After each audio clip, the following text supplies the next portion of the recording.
இது news first prime time sunrise.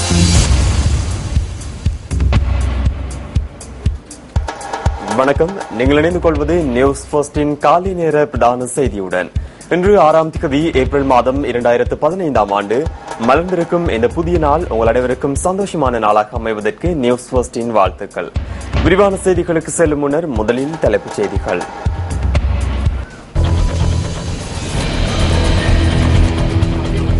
பெரும்போக்கத்தில் கொள்வனவு செய்யப்பட்ட நெல்லுக்காக செலுத்த வேண்டியுள்ள நிலுவைப் பணத்தை விரைவில் பெற்றுக் கொடுக்க நடவடிக்கை. காணாமற் போனோர் தொடர்பான முறைப்பாடுகளை விசாரணை செய்யும் ஜனாதிபதி ஆணைக்குழுவின் அம்பாறை மாவட்டத்திற்கான அமர்வு இன்று ஆரம்பம். ககவத்த பகுதியில் காணாமற் போன பெண்ணை தேடும் நடவடிக்கை தீவிரம்.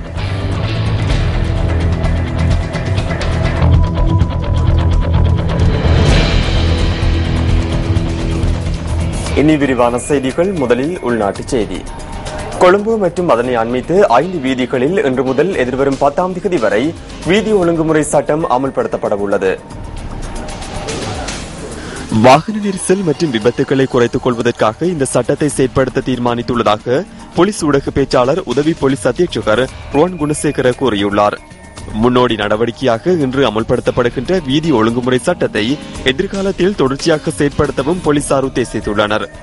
இந்த சட்டத்துக்கு அமைவாக வாகன சாரதிகள் வீதி ஒழுங்கு கோடுகளில் முறையற்ற விதத்தில் வாகனங்களை செலுத்த முடியாது என அறிவுறுத்தப்பட்டுள்ளது.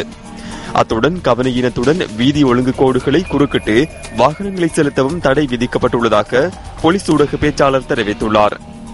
இன்று காலை 7:30 தொடக்கம் காலி வீதியின் மொரட்டுவையிலிருந்து கொள்ளுப்பிட்டி வரையும், கொள்ளுப்பிட்டியிலிருந்து பம்ளப்பிட்டி வரையான டுப்ளிகேஷன் வீதியிலும், மொரளை சேனநாயக்க சந்தி முதல் ஸ்ரீ ஜெயவர்தனபுர பொல்துவ சந்தி வரையான வீதியிலும் வீதி ஒழுங்குமுறை சட்டம் நடைமுறைப்படுத்தப்பட உள்ளது.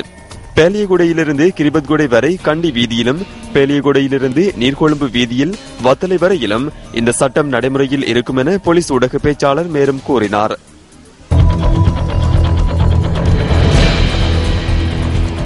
இம்முறை பெரும்புகத்தில் கொள்வனவு செய்யப்பட்ட நெல்லுக்காக செலுத்த வேண்டியுள்ள நிலுவைப் பணத்தை விரைவில் பெற்றுக் கொடுக்க நடவடிக்கை எடுப்பதாக நெல் சந்தைப்படுத்தல் சபை தெரிவித்துள்ளது.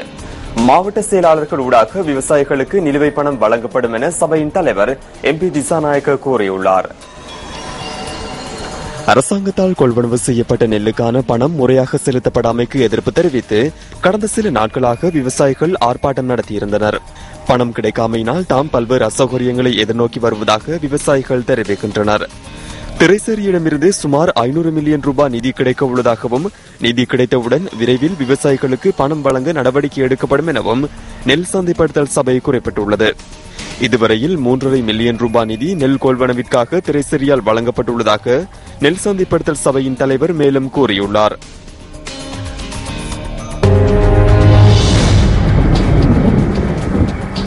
இன்றைய வானிலை தொடர்பான தகவல்களை அறிந்து கொள்வதற்காக வளிமண்டலவியல் திணைக்களத்தின் வானிலை அதிகாரி முகமது சாலிஹினுடன் தொலைபேசி ஊடாக தொடர்பினை ஏற்படுத்தியுள்ளோம்.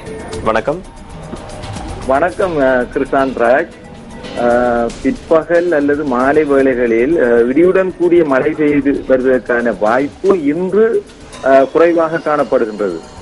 எனினும் நாளை முதல் இந்நிலைமை மாற்றமடைந்து பிற்பகல் அல்லது மாலை வேளைகளில் இடியுடன் கூடிய மழை பெய்யக்கூடியதாக இருக்கும். இதேவேளை தப்ரகமுவ மாகாணத்தின் சில இடங்களிலும் காலி களுத்துறை மாவட்டங்களிலும் பிற்பகல் அல்லது மாலை வேளைகளில் மழை அல்லது இடியுடன் கூடிய மழை பெய்யக்கூடும். சூரியனின் வடக்கு நோக்கிய நகர்ச்சியின் காரணமாக இன்று 6ஆம் தேதி பொஸ்கொட, லுணுகம்பெகர, சவலம மற்றும் எம்பிலிப்பிட்டிய போன்ற நகரங்களுக்கு மேலாக மதியம் 12-13 மணி அளவில் சூரியன் உச்சம் கொடுக்கக்கூடியதாக இருக்கும். கடல் பிராந்தியங்களை பொறுத்தவரையில் நாட்டை சூழ உள்ள கடல் பிராந்தியங்களில் பிற்பகல் அல்லது இரவு வேளைகளில் மழை அல்லது இடியுடன் கூடிய மழை பெய்யக்கூடும். மேற்கு தெற்கு கடல் பிராந்தியங்களிலும் காலை வேளைகளில் சிறிதளவு மழை பெய்யக்கூடும். காற்று தென்மேற்கு திசையிலிருந்து வீசக்கூடும். காற்றின் வேகம் மணித்தியாலத்துக்கு 20 முதல் 30 கிலோமீட்டராகவும் காணப்படும். இடியுடன் கூடிய மழை பெய்கின்ற வேளைகளில் தற்காலிகமாக காற்றின் வேகம் அதிகரித்தும் காணப்படும். நாட்டை சூழ உள்ள கடல் பிரதேசங்கள் கொந்தளிப்பாக இருக்காவிட்டாலும் இடியுடன் கூடிய மழை பெய்கின்ற சந்தர்ப்பங்களில் இடைக்கிடையே கொந்தளிப்பாகவும் காணப்படும். நன்றி அந்த வானிலை தொடர்பான தகவல்களை வழங்கியமைக்கு.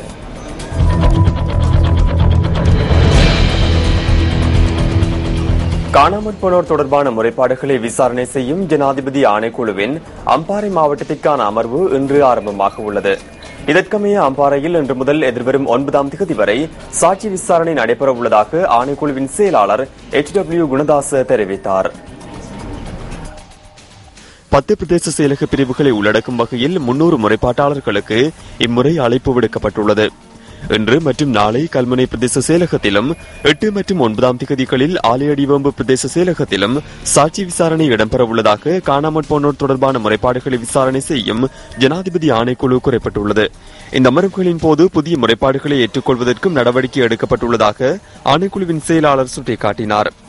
முல்லைத்தீவு, கிளிநொச்சி, யாழ்ப்பாணம், மன்னார், வவுனியா, மட்டக்களப்பு மற்றும் திருகோணமலை மாவட்டங்களில் இடம்பெற்ற ஆணைக்குழுவின் அமர்வுகளில் இதுவரை 2350க்கும் அதிகமானவர்களிடம் சாட்சியங்கள் பதிவு செய்யப்பட்டுள்ளமை குறிப்பிடத்தக்கது. காணாமற் போனோர் தொடர்பில் ஆணைக்குழுவிற்கு இதுவரை 20,000க்கும் மேற்பட்ட முறைப்பாடுகள் கிடைத்துள்ளன.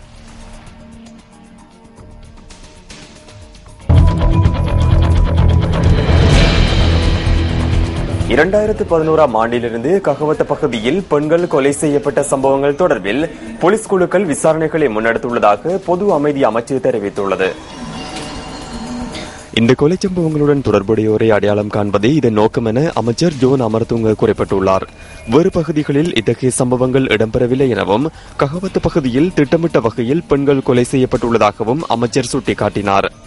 இதேவேளை ககவத்த கொட்டகதின பகுதியில் நேற்றைய தினம் காணாமற் போன 3 பிள்ளைகளின் தாயாரை தேடும் நடவடிக்கை ஆரம்பிக்கப்பட்டுள்ளதாக போலீஸ் ஊடக பேச்சாளர் உதவி போலீஸ் அத்தியட்சகர் ரோஹன் குணசேகர தெரிவித்தார்.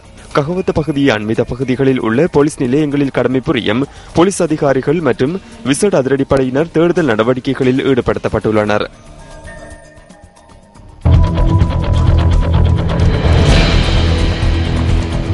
கடந்த ஆண்டு நடைபெற்ற கல்வி பொதுத்தராதர சாதாரணதர பரீட்சையில் 1,00,000க்கும் மேற்பட்ட மாணவர்கள் கணித பாடத்தில் சித்தி பெறவில்லை என பரீட்சைகள் திணைக்களம் தெரிவித்துள்ளது. சாதாரணதர பரீட்சையில் தோற்றிய 1,11,198 பரீட்சார்த்திகள் கணித பாடத்தில் சித்தியடையவில்லை என பரீட்சைகள் ஆணையாளர் நாயகம் WMNJ புஷ்பகுமார தெரிவித்துள்ளார். இந்த பரீட்சையில் 2,56,802 பரீட்சார்த்திகள் கணித வினாபத்திரத்திற்கு விடை எழுதியிருந்தனர். எவ்வாறாயினும் சாதாரணதர பரீட்சையில் கணித பாடத்தில் சித்தி பெறாத மாணவர்கள் 2 வருடங்களுக்கு மேற்படாத காலப்பகுதிக்குள் கணித பாடத்தில் சித்தி பெற்று தரும் உறுதிமொழிக்கு அமைய உயர்தரத்தினை தொடர முடியும் என கல்வி அமைச்சர் அகிலவிராஜ் காரியவசம் தெரிவித்தார். இந்த செயல்முறையானது முறையாக செயற்படுத்தப்படவில்லை என ஆசிரியர் தொழிற்சங்கம் குற்றம் சாட்டியுள்ளது. இத்துடன் நியூஸ் போஸ்டின் காலை நேர பிரதான செய்தி நிறைவு பெறுகின்றது. நியூஸ் போஸ்டின் மணித்தியால செய்தியை 10:25க்கு எதிர்பாருங்கள். தொடர்ந்தும் சக்தி டிவி வழங்கும் நிகழ்ச்சிகளுடன் இணைந்திருங்கள். வணக்கம்.